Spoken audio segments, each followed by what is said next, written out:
This week on the Gary House podcast, I've been speaking with the biggest runner on TikTok, Mr. Jonny Davies. Now, it might be a little bit of a tongue-in-cheek title, but Jonny explains to us on the call that he has just not met anyone yet as big as himself out running.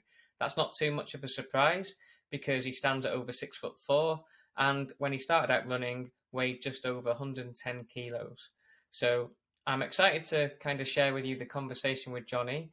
I first kind of came across him on TikTok, which, although I don't spend too much time on the platform for work, I do put videos out there to see what happens. But the majority of my field are just other interests, whether it be my football, my music, and comedy, that kind of thing. So my TikTok is just a little bit of a kind of escapism for myself. I didn't want my timeline to be ruined by the algorithm full of runners. But Jonny cropped up along with one or two others that I do follow, and I have seen just Jonny's enthusiasm for the sport from the start, because he's relatively new to running, coming from a rugby background, and the fact that his social media has really improved and he's grown a big audience of over 50,000 followers. So Jonny's been really interesting to speak to, and I hope that you get lots of value and enjoy the conversation we had. I will warn you that quite last minute, Jonny realised that the internet connection in his hotel wasn't great. So we went ahead with it in the local coffee shop. So you might hear some background noise where Jonny is. But yeah, Jonny is so enthusiastic and shares his experiences more than anything. So hopefully you enjoy our conversation. Okay, welcome back to the Gary House podcast. Today we've got Jonny Davies, who is the biggest runner on TikTok. So I'm going to start with you, mate, by asking, why haven't you stopped running yet? Great question. Why haven't I stopped running? I think with most people getting into running, there's almost a checklist of things that people want to achieve. I think when I first started, there was an element of that. And as I've progressed through distance running into ultra running, that quest has sort of got a bit further on. So every time I sort of complete one sort of step on the ladder, I add two or three more at the other end. So until it finally breaks me at some point, which could be within the next couple of years or next decade or so, I will certainly be continuing running until that point happens. But so far, so good. Whenever I see you on TikTok, which is how I found you, you just look like you love it kind of thing. And I can't tell if that's because you're still in the first few years or just because you love you're loving kind of sharing the from the content side. So which is it? How long have you actually been running now?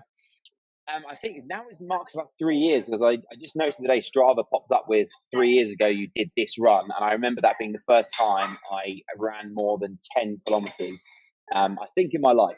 And that at the time, I remember it being incredibly difficult and not the most enjoyable of experiences. But afterwards, I felt a certain level of satisfaction from doing something that I thought was particularly challenging at the time.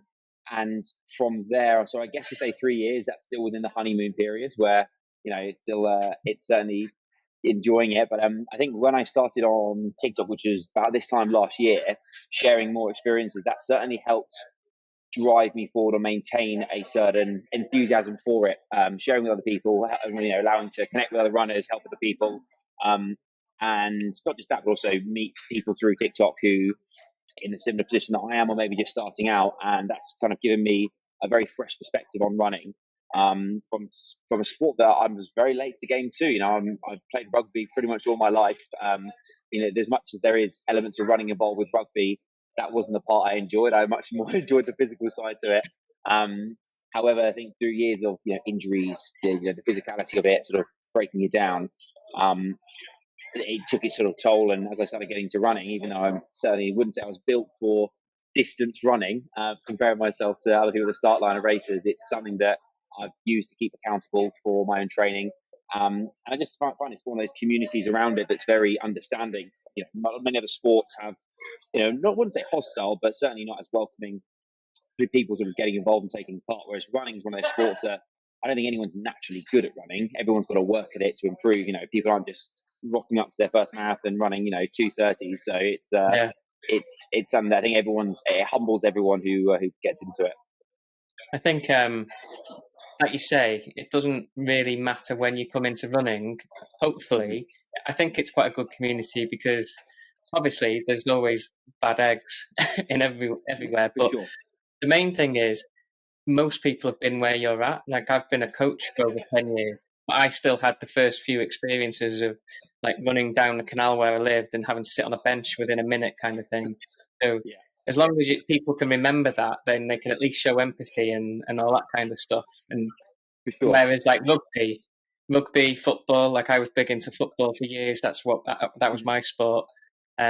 If you're naturally, you can be naturally good at some of those sports and just get away with it a little bit. I think. Like you're the biggest runner on TikTok. Yeah, that was your tagline. That's the That's the tagline. first thing I know. Don't check I'm the not next gonna. bit. I'm going to go on. I'm just going to No, keep that going. I just want to know some stats. So, because like obviously for those of you who are just listening, let's like give me some stats. Why you're the biggest runner on TikTok, Johnny? So I am a pretty big bloke. When I got into running, I was around 110 kilos. I stand at 194 centimeters, so about 6'4". I'm sure there are some people out there who are bigger than me who enjoy distance running. Yeah, I haven't met any of them yet, but I'm sure there are out there. But I think it's just a bit of an element because I noticed when I started getting into running before posting anything on social media, I would go out with other runners and I was distinctively larger than most people.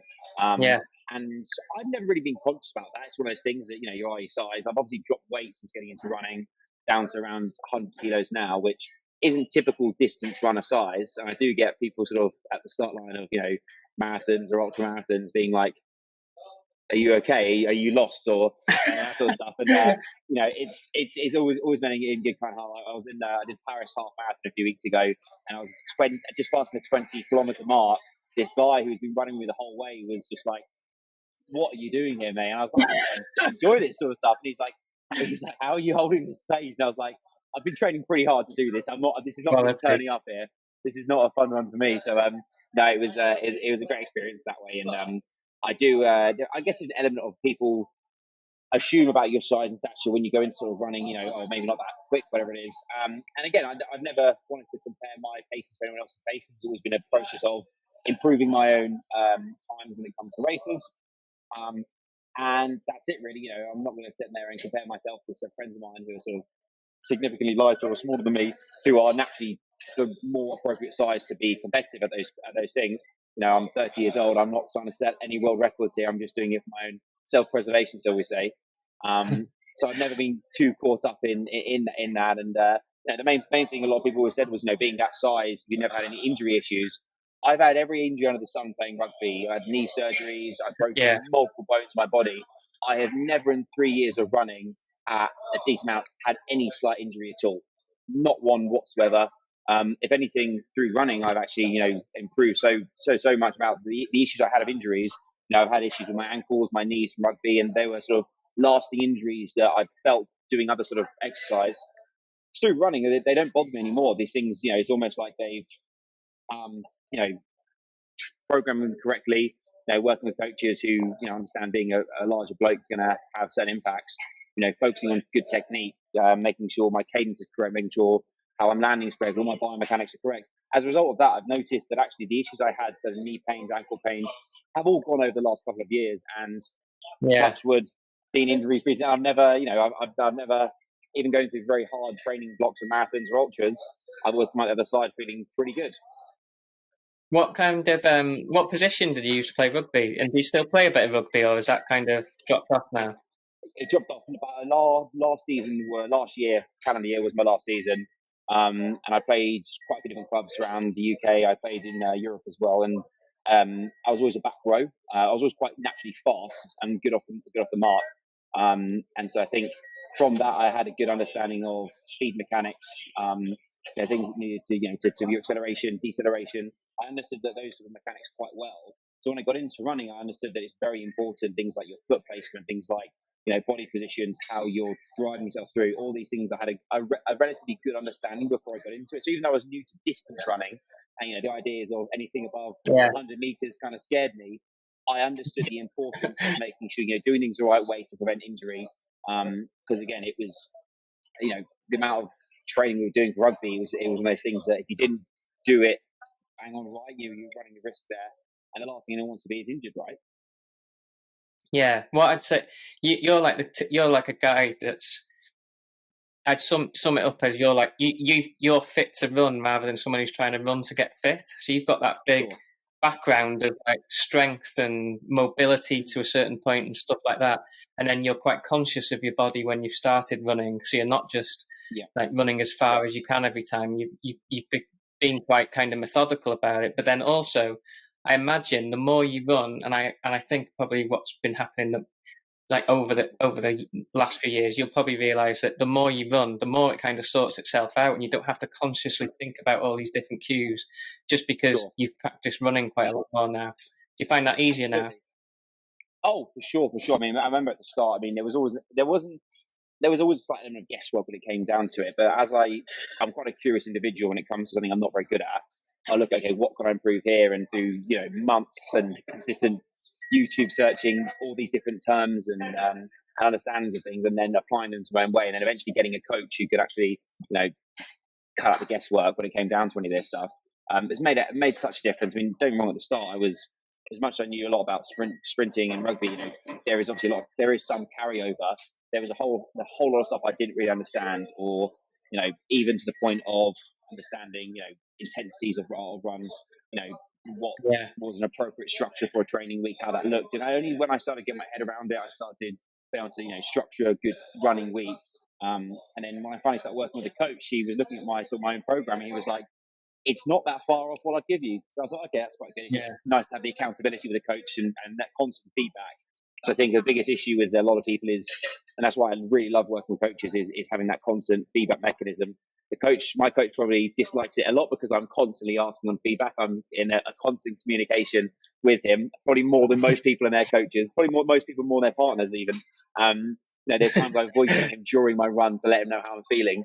Um, yeah, but no, I think it's a great way to take accountable on it, because there's been times when, not sort of fallen out of it, but more a case of, there's been times when I'm starting to get tired through training blocks, and I make excuses to why not to do this certain run here or whatnot. And when I've got a coach in there, I'll speak to him and he'll maybe reprogram something, change it around, or just move it a day or so, and just maintain moving in the right direction. Because I think to a certain point, there's always that beginner development, right? As soon as you start getting into it, you'll naturally get a bit faster just yeah. from the first few weeks. And then you sort of get into the nitty gritty where you've got to do a bit more to get a bit more out of it. I think I got to that stage and I kind of stayed at that sort of plateau for a little while. I didn't mind it. I was enjoying it. It's not always the goal to get faster. Sometimes it's just the enjoyment of doing what you like. And I was really enjoying running. Every time I could travel somewhere, I'd run in that place. And it was only when I started to go, okay, let's see what times I can sort of start testing myself with here, and just see how quickly I can improve. See what the differences can be, and realistically see how I can get, with my size, actually how fast can someone of my size go at these races. And it turns out quicker than it used to be, but we're getting there. It's funny because, like you say, because you're like, when you look at you on the TikTok videos, it is one of the most. It's the most obvious thing that you're bigger than everyone, because like you say, 6'4" and 100 kilos, but it's not like you're just you're a fit, strong guy basically, Yeah, surrounded by all these all these unhealthy kind of runners basically.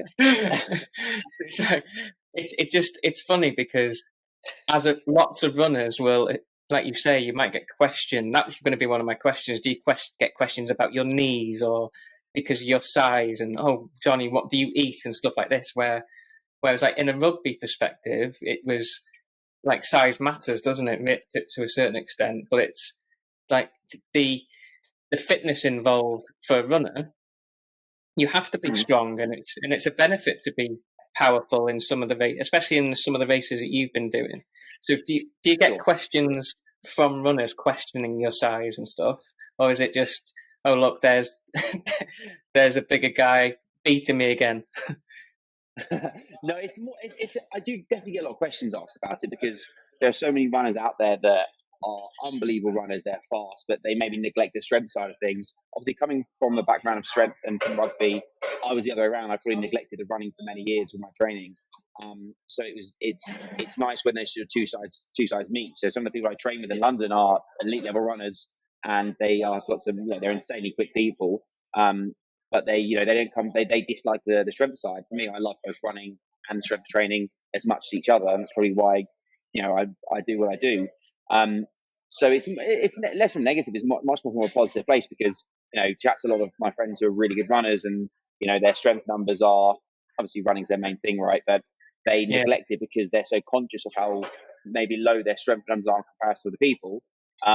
I think just because it's something you can need, just because it's not good in comparison to people, again, you shouldn't be comparing it to other people. It's one of those things that you can be working on yourself, looking at, okay, where's my strength numbers at the moment? Where's my baseline? How can I improve on that? What will the outcome be from improving on my times? I think with me, it's just this last year, I definitely toned back the strength training, because it's, you don't need 150 kilo bench press to run an ultra marathon. It's nice, but that I was there's a quite a large element of me going from strength training 5-6 times a week, very heavy lifts, and enjoying that process of doing it. But then it got to a point of, okay, if I want to get better as a runner, how should I be training in the gym? And sort of moving away from that traditional strength basis and focusing on a lot more stability exercises, single leg work, core work, things that maybe I had neglected slightly, but I think it's just because I liked the way I trained in the gym for such a long period of time. I was very comfortable, and also it's quite a safe environment for me. I know, sick as there free weights in front of me, I'm going to be pretty happy there. Make me do some balance exercises and single leg work, I'm going to be a bit, so there is definitely a huge element of that, but it's about pushing what's uncomfortable. And I think when getting into distance running can be an area of uncomfortability for a lot of people, especially around. I think most people's relationship with running comes from quite a negative position, especially when it comes from a sport background. I mean, for me, running was always that if you drop the ball in rugby, you go run laps, you go run shuttle runs. But no one at those things, you're getting yelled at by a coach being like, go as fast as you can. So you're built into this mind. It's almost like running trauma. Every time I run, I have to run as fast as I can. Otherwise, the man's going to yell at me. And obviously, that's kind of built into a lot of people. And that's why when I speak to people about running, they're like, oh, I hate running. It's like, okay, why do you hate running? It's like, well, it's just, it's knackering. It's like, okay, well, how fast are you running? What's your heart rate when you run? They're like, I'm just trying to run as fast as I can. It's like, that's completely unnecessary. But I think that's the place it comes from. And even when I first started to do distance running, I was pushing it hard. I looked at my heart rate stats from that first Strava run 3 years ago, and it was pushing 170 for 10 kilometers. I remember the feeling of it. And I remember how terrible I felt afterwards. Simply because, that's what was drilled into me about running. It was, you messed up, you go sprint, you go do this. And it's sort of unlocking that trauma. Okay, until someone said to me, you don't need to run as fast as you can. I was like, interesting. And from that, you can sort of rebuild the relationship with running. And I think that's where most people, everyone growing up, as you said before, playing football, I was playing rugby. That was my relationship with running. It was a punishment, and as a result, having that negative sort of connection with it for so many years. And it wasn't until sort of I learned, there's no one standing over your shoulder yelling at you saying you've got to go faster. As a runner, you never have to run fast if you don't want to. But I just think it's one of the most basic things a human can do is to move with their 2 feet at a sort of somewhat faster pace than walking. It's definitely what we're, from a design perspective, we're pretty good at it at running compared to most other animals. So it's one of those things that I think once you get over that sort of fear or over that sort of concern or worry, and you're not looking at your pace, you're not looking at what other people's paces are, you're just going out and enjoying it, it becomes such an enjoyable thing to do. And it also is one of those things that it's not, the barrier to entry is so low. You need a pair of shoes and you need to get outdoors, and that's it.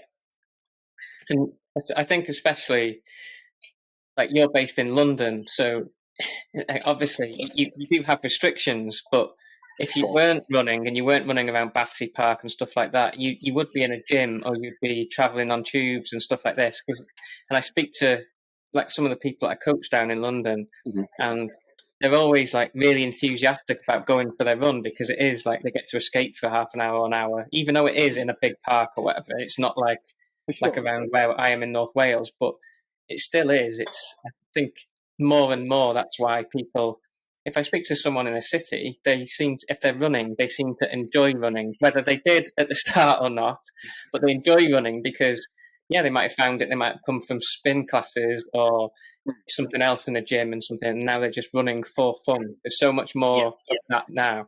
What I wanted to ask you is, the first couple of TikTok videos I found of you, I'll be honest, because I use like social media for work, and TikTok, I don't follow many runners. I follow you and is it Dan, that newbie runner lad that from Yeah, Manchester? great lad. Yeah, Yeah, I think I followed him, and I think yours popped up because of him, maybe, or whatever it was. And yeah, because my algorithm on TikTok, I quite like it because it's just football, golf, music. It's nothing to do with yeah. running because it Absolutely. works really well. Sure. Yeah. So, Mm. like, but like Dan's first couple of videos were really good. He's a brand new runner. Like, I used to live in Manchester, so I was like seeing this guy go through his first few runs. The first few I saw from you were quite similar, as in, but it was you sharing like an experience of a run, and then it was just talking about a shoe, but it wasn't in a way that was. You weren't trying to hammer hammer home advice to everyone, as in Yeah. what you shouldn't be doing. You talk, I think, a lot more from just personal perspective and and your experience along the way. Is that like a conscious effort, or is it just your content style? 100% is a conscious effort. Well, the last thing the way I see it is that if I've got certain nuanced experiences of running the last 3 years, great. There are so many people out there who have much better advice to give than I do when it comes to running. And that's why I try and avoid being like a running advice channel, because I always think I don't know. I haven't got most of the answers. I haven't got. So I always, that's why I have a coach myself to improve for myself there. Mm, But I try and avoid giving running tips or advice simply because chances are I'm wrong, and I'm very happy to say that. And the whole point of the channel is, it's to document my experience of becoming a better runner, what I'm yeah, doing to become a better runner myself, and that sense there. So, there's certain very basic tips I'll give out when it comes to certain things that are very easy.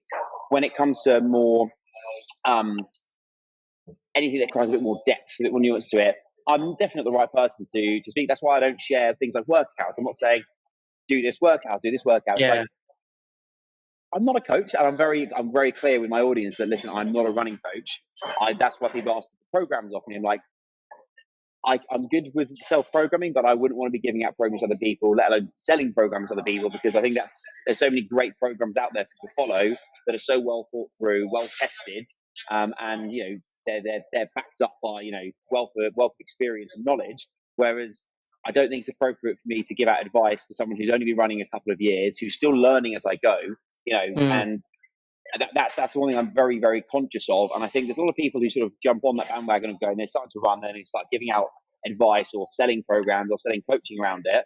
And I'm very conscious that I don't think that's necessarily beneficial for people to understand. Whereas I think from the mentality side of it, that's where I've got a bit more experience in there. yeah, It's trying something new from a few years ago, something that maybe I wasn't naturally good at, or something that I didn't start doing when I was a very, very young age. And I think most people out there don't run much. In the running world, there's different. For most of my audience, people who are interested in running yeah, but aren't great runners necessarily, and that's absolutely yeah, fine. So for me, it's not about trying to give them a lot of structure rigor. It's more about looking at the mentality side of it, or also just sharing my experiences so that they can go, hang on, there's this guy who's looked like he shouldn't be anywhere near, a marathon course. He's going out and doing it, and as a result of that, I mean, I think the best, aside from sort of things like views and follow accounts, which ultimately aren't that important for me. What I do really like is to get messages of people being like, I've never ran before, but I've started to get into doing this, or like I yeah. used to run out of it for a while, and now I've signed up for this race and I'm going to train for this. And that for me is a really big thing. That's why I started the channel, was ultimately to share my experiences, and hopefully people would benefit from them. And it seems to be doing the job so far. And obviously the channel's growing at a great rate. It's something I've What have taken you a lot of got? pride in. 50,000 plus at the moment. Yeah, which is On just past 50,000 on TikTok, and I just yeah, started doing stuff on Instagram. That's growing quite fast at the moment. So it's again, follow account aside, with TikTok, it's a bit of a strange place where the follow accounts don't really yeah, matter, because every time you post, even if you've got a lot of followers, you may not get many views in a video, but it's almost like every single piece is just put out into ether, and it yeah. decides whether or not it's good in that sense there. So that's why I'm quite conscious of making sure each piece is well structured and put together. And I That's why think as well, I really like your content, because what I've seen, like from following it, and it pops up more, is your running has come well. Your running is progressing. Well, it seems that way anyway. Yeah, but also like the oh yeah, content is. Yeah, the way you create the content seems to be progressing as well. Like it shows that, sure, because I'm over the years I've become more interested in making videos and things like this, and just because I really enjoy the process of Yeah. coming up with the idea, making a video, and I like editing it up and stuff afterwards, that kind of stuff, and then putting it out there. And like you say, if you're not worried about the views and things, then that's the bit that it is quite good. But yours, Absolutely. like I say, there was. I think you're doing yourself a slight injustice because you're not giving straight advice or telling people do's and don'ts, but people are just following your journey. And I remember, like when I started out, which was like I've been a runner 16 years now, kind of thing. So I was making. Sometimes I see you and that band lad, and I see you I see you making a mistake, or I even see a mistake coming, kind of thing. Yeah. But I remember doing the exact same thing. And what's good about it is I've seen you talk to camera, and you just say, "Oh, that didn't go great," or "That was a bit rubbish," or whatever, and you've still got a smile on your face. And then that's what makes it good advice, because it's like not every run is fantastic. You don't have to do everything to the letter, but overall you're progressing with both. So again, like with the content creation, is that what you enjoy doing? Absolutely. I mean, I come from a world of financial tech, is my sort of profession. So Yeah, content okay. creation is a very different place for me. I mean, I've posted the odd thing here on on Instagram to friends, but never really out to anyone outside of that sort of bubble of people that already knew me. So actually going through that process of, so especially on TikTok, where people you don't know are going to see it, from my first 50 videos, looking back at them recently, I was looking back at how, now I can say, okay, I can see the improvements from this side here. At the time, I thought they were brilliant. I thought, I was like, oh, Yeah, I'm great at this. Obviously, as you get better at things, you look at certain things, why things didn't do too well, why things did well. But I think it's having, documented the process at the same time. It's improving on both fronts, right? It's improving on developing as a runner, getting, improving in that standpoint, but also from a content creation standpoint, what would be good for people to watch, or what would be good for people to understand, and actually being honest about it, and realizing that it's not about looking polished and perfected and trying to be like, oh, I just smashed this time. Da, da, da. It's like, actually, that's not that helpful to anyone, and it's very self-indulgent in that sense. So I try and steer clear of that and actually focus more on what am I struggling with, seems to make a better story out of, or a better piece of content out of that. So the other week, so I did back-to-back races, which was stupid of me, but I got an invite to Paris half marathon 2 weeks after Seville marathon, and my coach was like, "Don't you?" He's like, "Go and enjoy it. Don't go for a oh, PB. Just enjoy it." Being the idiot that I am, I didn't. I went for a PB, got a PB, very happy about, but it's put me in the bin for about three weeks now. I haven't been feeling great, yeah, so I've mentioned that in my content. I've said to people like, I feel awful. I'm trying to get back into the process at the moment. Like those runs I did today in those trail runs, they were horrifically hard. And granted, they were very difficult courses because they were. yeah, I borrowed them off you, the routes. But even this last couple of weeks, like I went out for my Saturday long run the other week. I got to 8 kilometers in, and I just stopped running, and I was really down. I was really like tired out of it, and I was like, part of me was a bit disappointed. The other part of me was like, well, no, this is just how you feel. It's okay to feel that way. You can't argue with that. As much as I preach, pushing yourself and all this sort of stuff, it's like you got to step back every now and then. Go, hang on a minute, you've just done a 16-week marathon block followed by a PB in a marathon, and then 2 weeks later a PB on your half marathon. It's okay to feel a bit shit right now. Like that's absolutely fine. I think you've earned the right to do so. And just take a bit of time. So I made a video about it, being like, look, I don't feel particularly fast or athletic. I also feel like I've forgotten how to run immediately afterwards. So I was yeah, on this run and nothing felt natural. And I just walked for a bit, and I said to people, "Yeah, I did a walk run today instead," and it is what it is. Like at least I'm getting out and doing something, and you're not always going to feel great, and that's I think that's a big part of it. Is I always say like a third of the time is going to feel great, a third of the time it's going to feel okay, a third of the time it's going to feel rubbish, and yeah, that's fine. Like, but sometimes it's not going to be. It's going to be like 2 weeks of feeling rubbish, but you just kind of got to get through it and try and maybe bring it down in intensity, maybe bring down the distance.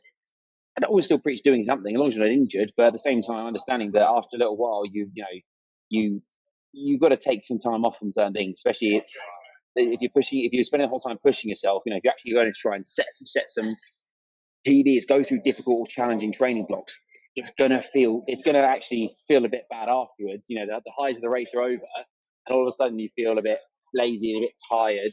That's absolutely fine. And I think going through that, 'cause that was the first time I've really wanted to push myself for specific times. And I was like, why do I?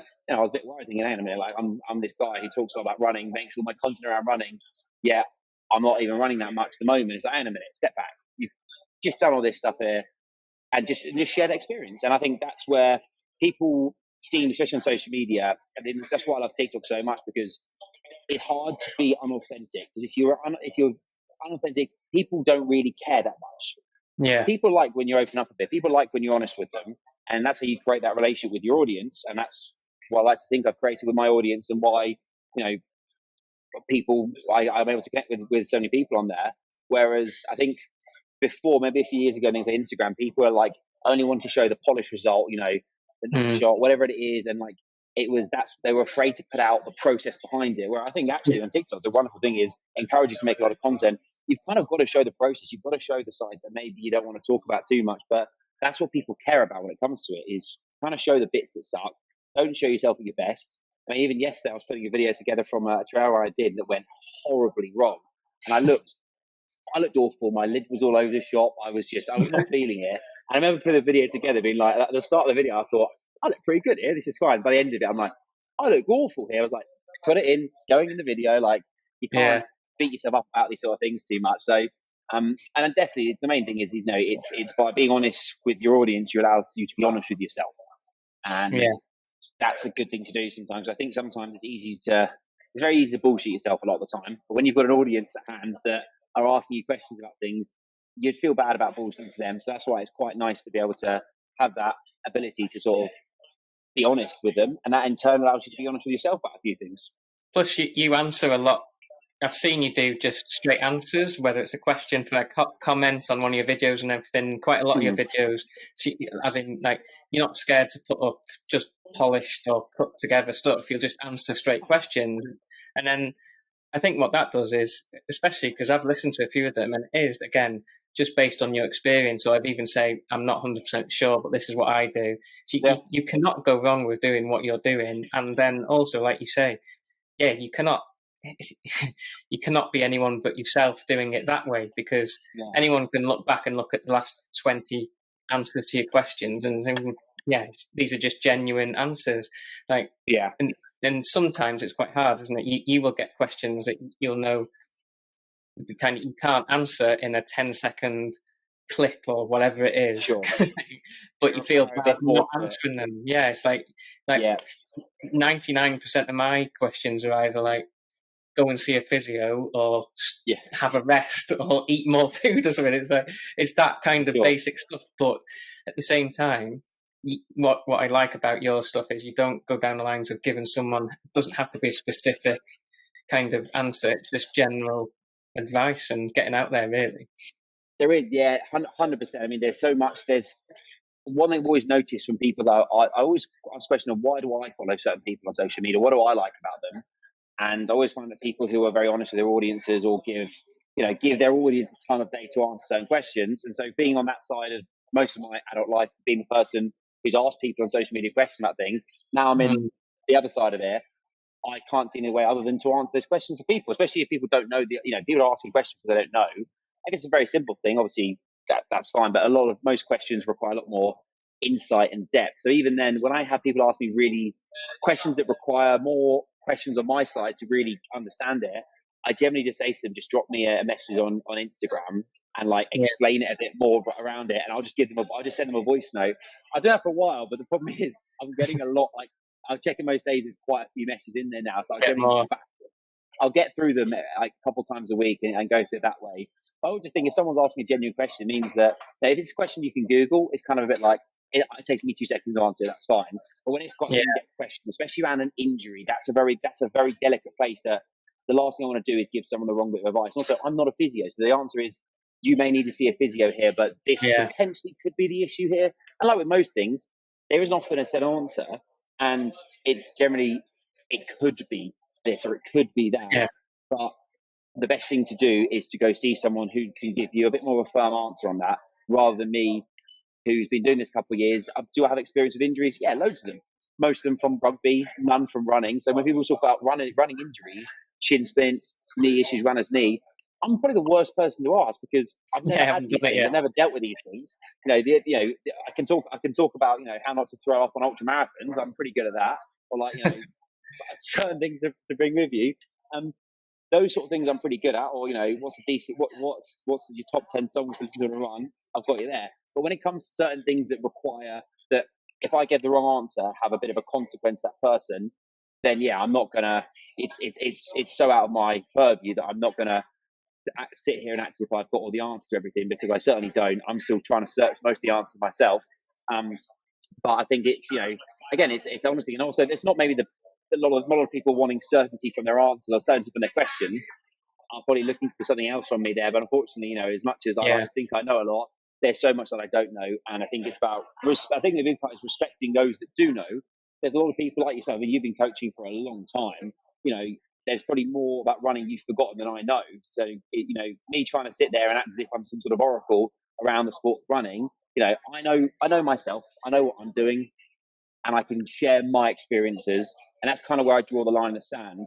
Whereas when it comes to other things, it's a bit like, if I don't know around something, I'm going to be quite transparent with my audience and be, listen, I don't know, but this person might, or maybe you should go see a physio, or maybe try this. But again, most answers are quite unique in a sense there. And a lot of people, you may get it a lot of the time when people are trying to explain an injury to you as if you yeah, can magically tell them what the solution to it is. I mean, someone very great detail explained their knee pain to me, and I've had knee surgery before, but that was again a rugby related injury. And they were trying to explain to me, they were asking me if I changed my cadence to this, would that make a difference? I'm like, hey, I only learned what cadence was 6 months ago. I'm definitely not going to be the man to answer the question on that one there. So I think sometimes it's like yeah, it's quite scary sometimes. Some of the questions I get, like you say, like yeah, I've been a running coach for a long time, and I was coaching before Instagram, and Instagram went well mm. for me only in the last 12 months or so, whatever, really. Oh But I yeah, was and that kind of thing. But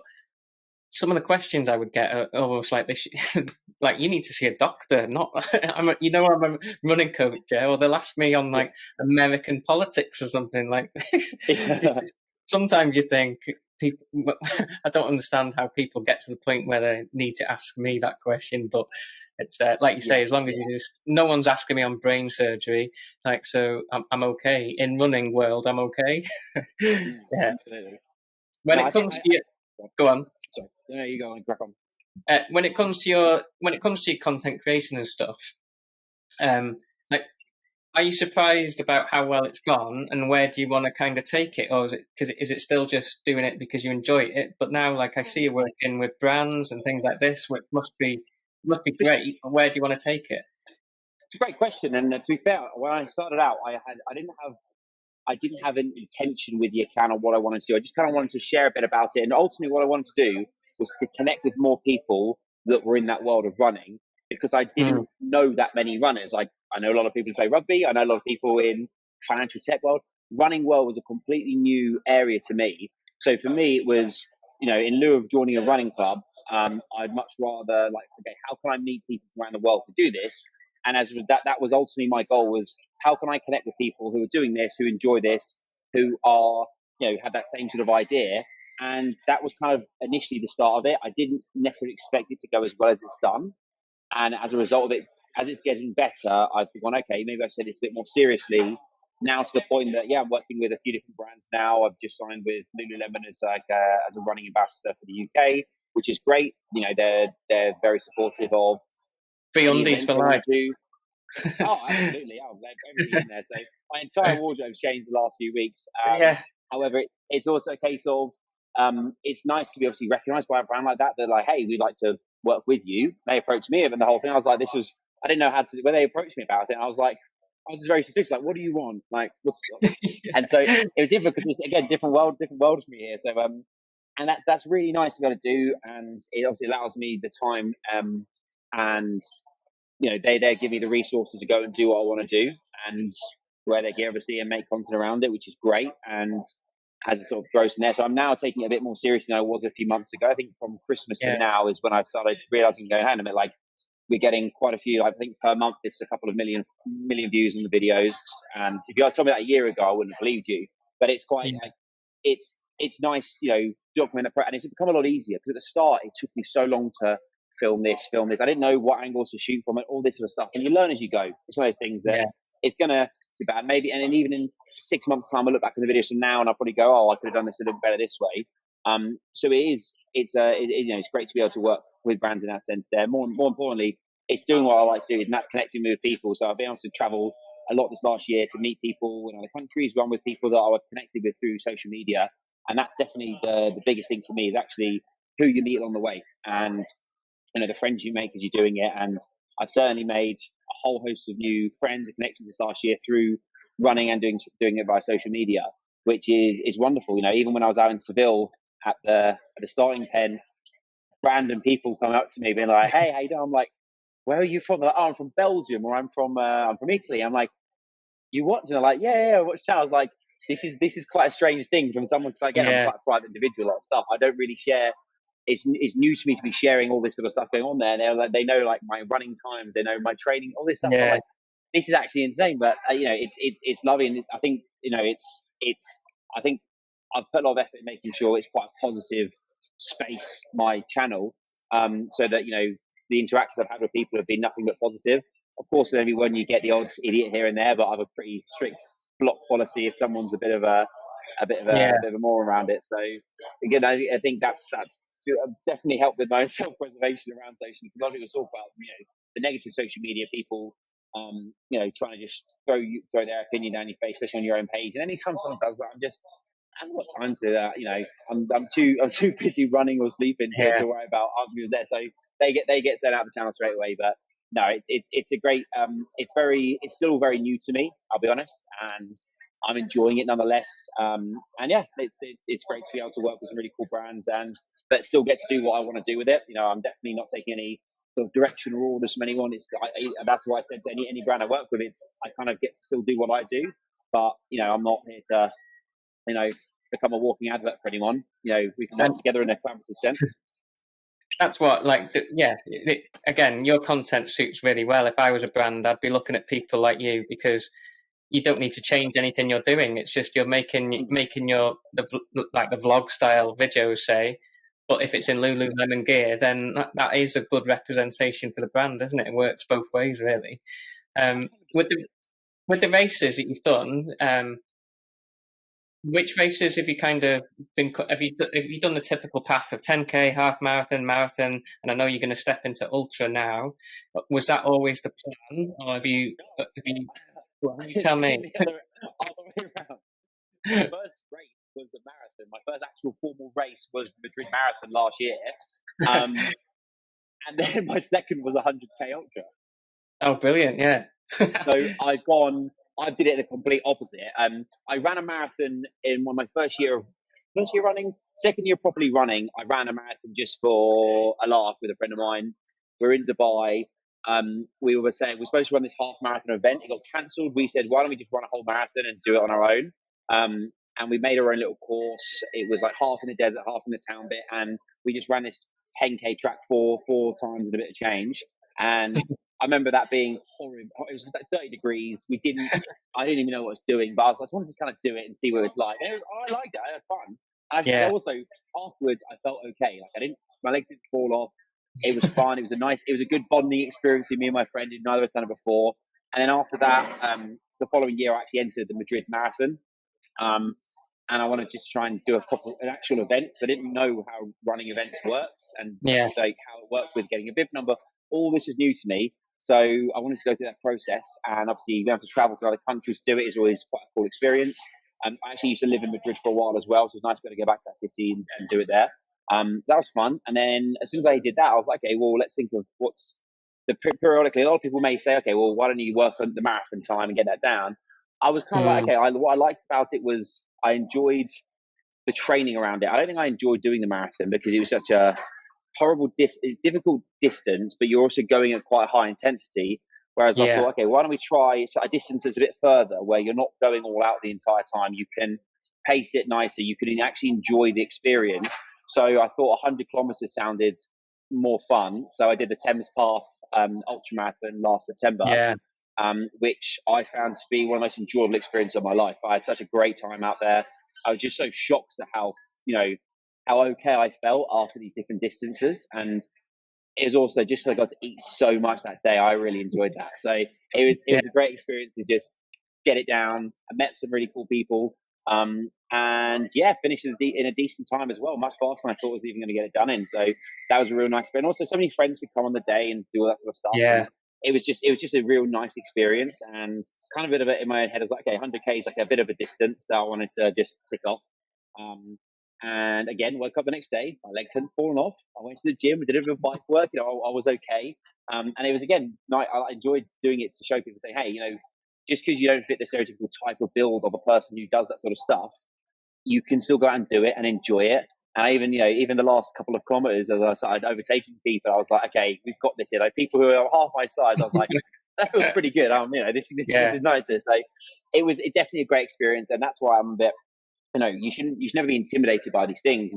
It's the intensity that gets you, not the distance. And I keep saying to people, like, look, it's not, you've trained for it, you set a lofty goal, you train hard for it, you work hard for it, you can go out and do these things. And actually, these things that may have seemed before quite intimidating or scary, believe you me, when I signed up to a 100k race, I was highly intimidated by that sort of distance.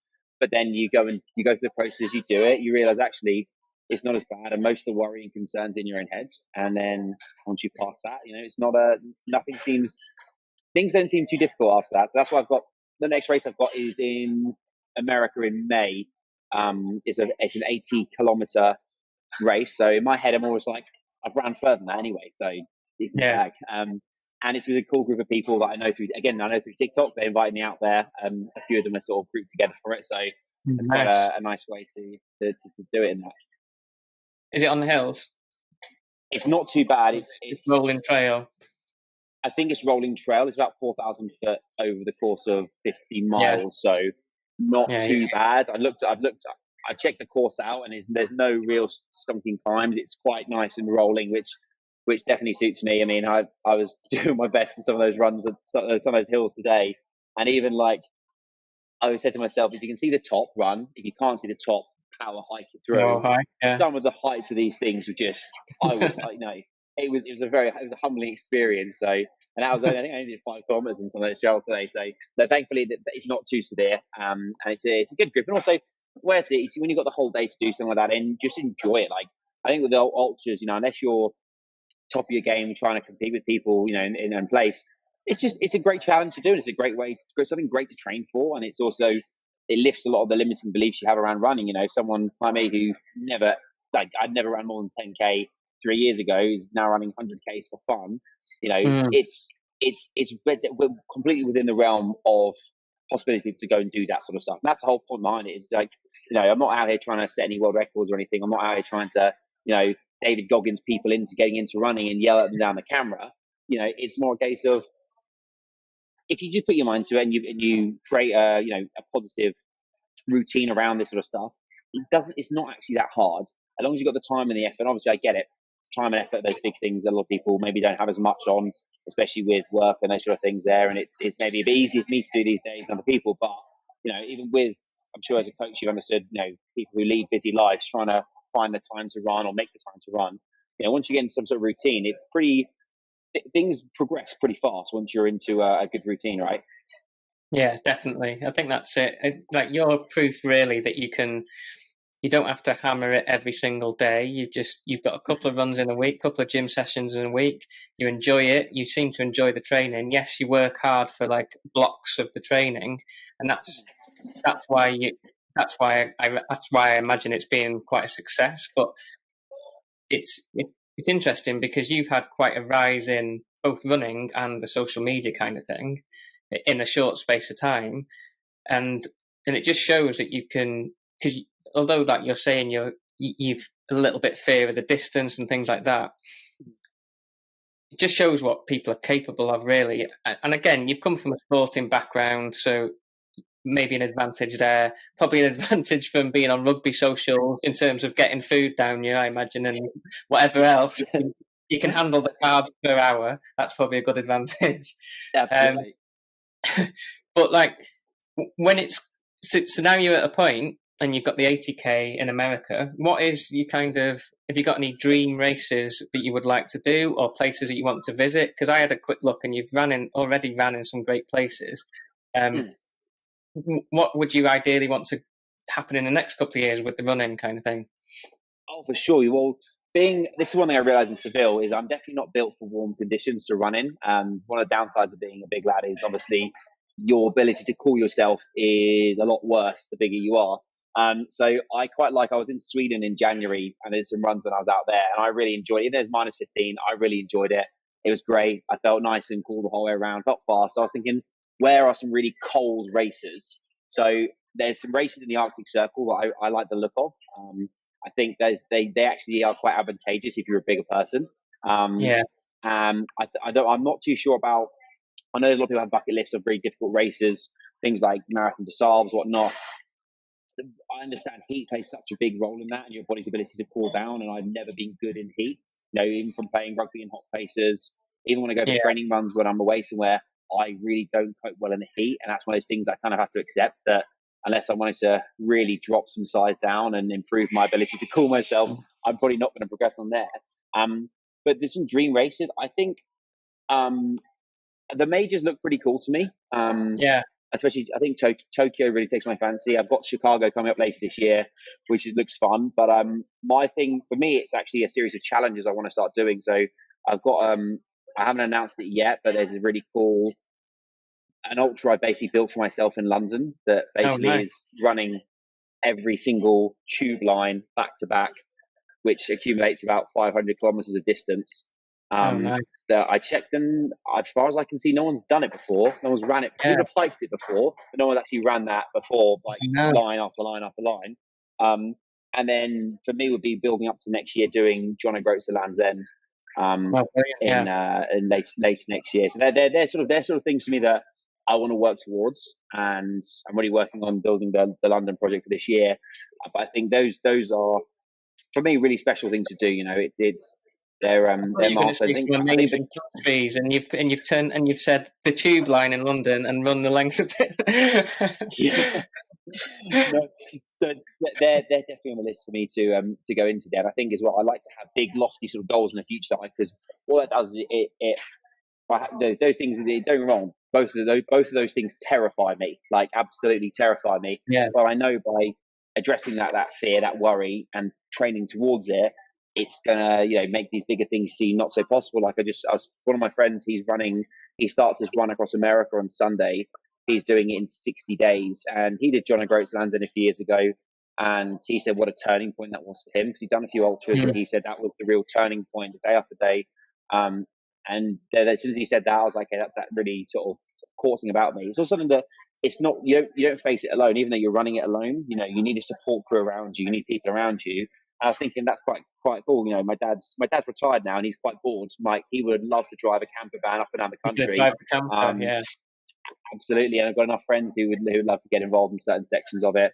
So I think those sort of challenges really do, because again, there's no rule on how fast or slow you can go. Like a marathon, and that's why I probably dislike the marathon so much, is because it's like people. If you say you run a marathon, the first question people ask you is, "Oh, what was your time?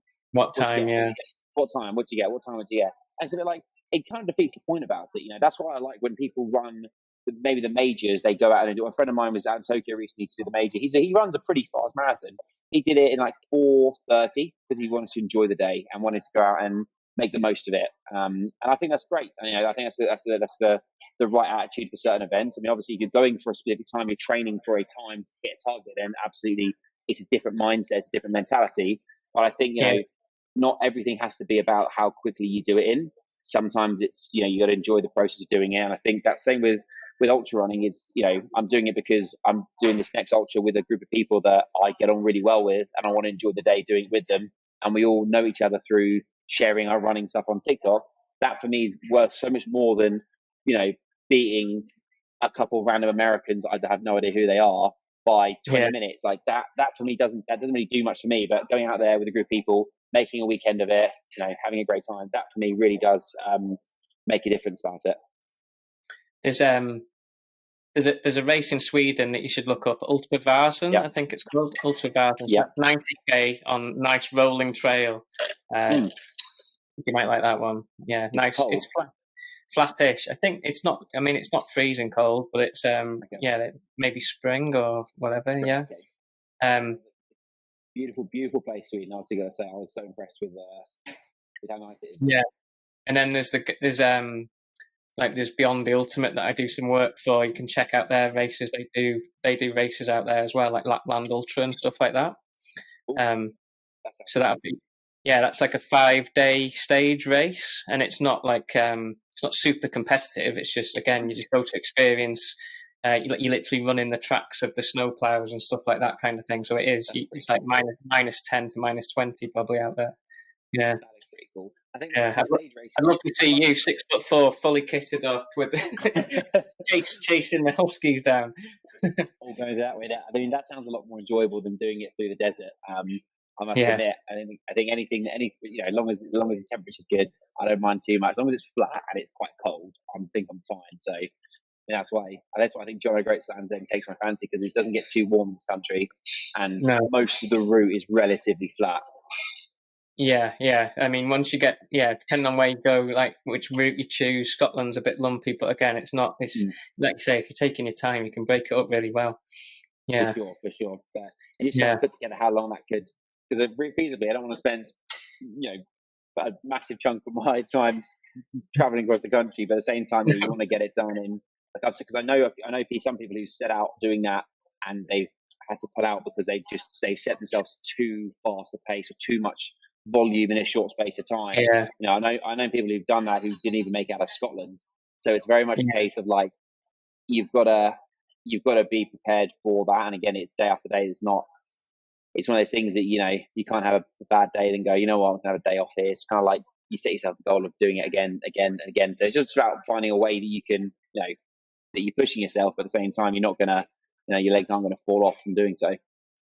Definitely, mate. I'm looking forward to seeing that. I'm going to let you go now because I know you've got to travel back to London. Thanks for chatting to me. It's been good learning more about you. I'm gonna catch up with you in future, definitely. For sure. I want you to keep doing the content in the style that you are, because I enjoy it anyway. Hopefully, I'll see you in some more inspiring places than the tube as well, mate. Absolutely. Well, I appreciate you bringing me on, and thank you so much. It's been a pleasure. And cheers, mate. Keep at it, and we'll speak soon. Okay. Yeah. Where can I direct people, mate? Is it just TikTok? What is your handle on TikTok?